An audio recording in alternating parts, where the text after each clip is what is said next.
Hello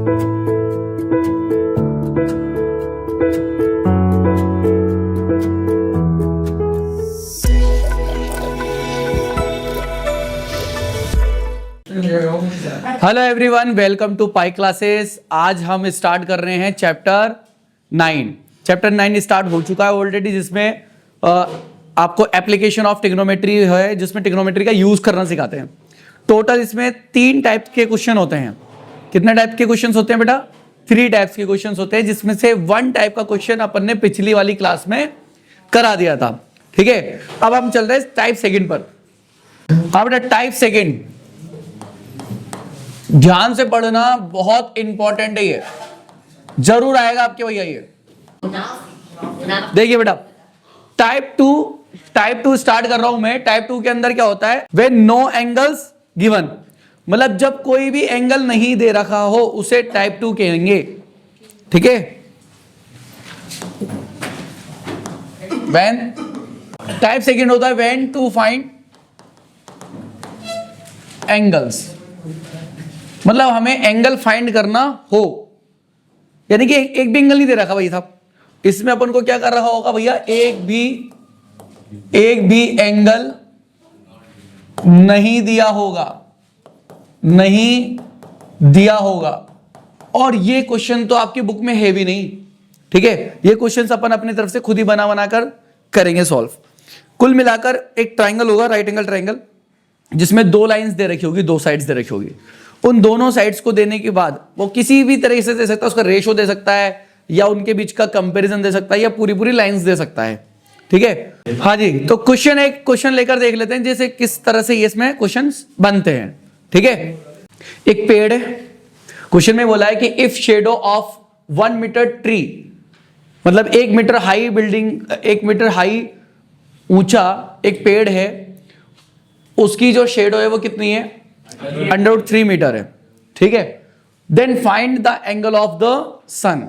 हमें इसके क्या है? सन का एंगल निकालना है, इसकी हाइट निकालनी है। ठीक है, मान लीजिए कि इस तरह से ये पेड़ है भैया, ये पेड़ है, 1 मीटर की हाइट है इसकी, है ना, और यहां पर सूरज है। अब ये सूरज से इस पर रोशनी गिर रही है, तो यहां पर क्या बनेगी? इसकी छाया बनेगी, शेडो बनेगी। अब उस शेडो का एंगल निकालना है अपन को, ये एंगल निकालना है। ठीक है, पेड़ की हाइट कितनी दे रखी है? 1 मीटर। ठीक है, 1 मीटर हाई इसकी ट्री है ना, और इसका जो बेस है, इसकी जो शेडो है वो कितना है? √3 मीटर का बन रहा है। तब अपन को ट्राइंगल, इसका एंगल फाइंड करना है। तो ABC नाम दे देंगे इसको। डायरेक्ट सॉल्यूशन पर आ जाओ भैया। अब इतना सा लिखना है, इन ट्राइंगल ABC, जो कि आप लिखते हो टाइप फर्स्ट में भी लिखते हो।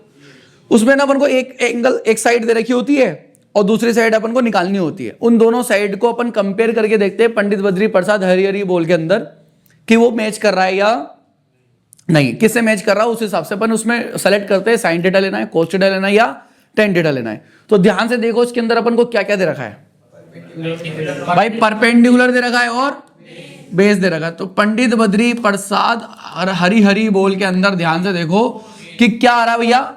10 वाला कॉन्सेप्ट आ रहा है, थर्ड नंबर पे 10 आ रहा है भैया। तो इस वाले के अंदर अपन क्या लगा देंगे? टेन थीटा लगा देंगे। ठीक है, टेन थीटा लगाते तो क्या आता है? Perpendicular upon base. तो ऊपर आएगा परपेंडिकुलर, नीचे आएगा बेस। क्या चीज? ये बाबा में कौन सा ले? इस पूरे ट्राइंगल में 3 चीजें होती है, ये है बेस, ये परपेंडिकुलर, ये कौन सी 2 लाइन दे रखी है अपन को? तो इसमें देखो, परपेंडिकुलर और बेस एक साथ कहां है? तीसरे नंबर पे। ये पहले वाले नंबर पे साइन होता है, दूसरे वाले नंबर पे कोस होता है, तीसरे वाले पे टेन होता है। तो 10 ही लेंगे ना फिर। मैंने ऐसे ले लिया, प्योर के ऊपर वाले ले लिए मैंने दोनों। नहीं, ऐसे फ्रैक्शन में लेना है ना, बड्डे में लेना भाई के ऊपर नीचे वाला लेना भैया, सिंपल सी बात है। तो टेन थीटा में क्या आ जाएगा भैया? Perpendicular upon base.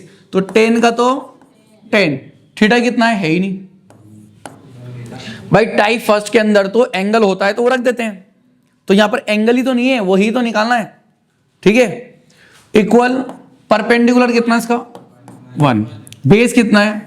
क्लियर है अंदर? अब ध्यान से सुनो, निकालना क्या है अपन को? एंगल। क्या निकालना है? एंगल, यानी कि थीटा। जब एंगल निकालना होता है, थीटा निकालना होता है, तो उसके साथ में जो भी ट्रिग्नोमेट्री फंक्शन जुड़ा होता है, अटैच में होता है, उसको हटाना है। यूं समझ लो इसका बॉडी गार्ड है ये। इस बॉडी गार्ड को भगाना पड़ेगा, ऐसा हटाना पड़ेगा। अब बॉडी गार्ड को हटाने के लिए क्या करेंगे? उसके सामने उसके जैसे ही तगड़ा आदमी खड़ा करेंगे भैया, ठीक है।